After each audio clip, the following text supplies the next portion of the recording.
So how can you describe the main compliance challenges your team faced before Scrut, and how did it affect your day-to-day work? It was the resource bandwidth that goes into managing this task, the manual part of the processes, the documentation, ensuring things are happening, and are we missing a meeting? Are we actually getting the alerts? Are we doing the appropriate testing? Do we have our documentation updated at the time that it needs to be updated? It's just the manual aspect of things that made us seek a more automated process as we became more compliant.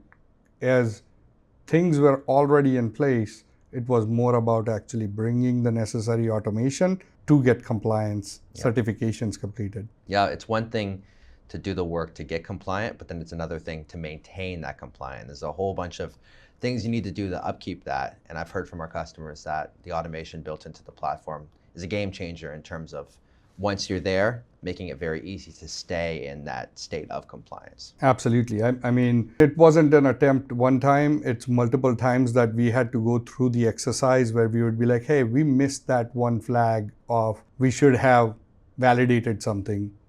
Or why did that happen? And again, it usually comes down to the answer of, well, I didn't get an alert. I wasn't aware. I got busy, whatever that might be. But it is those challenges that you got to overcome from an automation perspective. And once we became compliant, it has been much easier for us to manage than it would have been without we were managing through SharePoint as an example. Yep.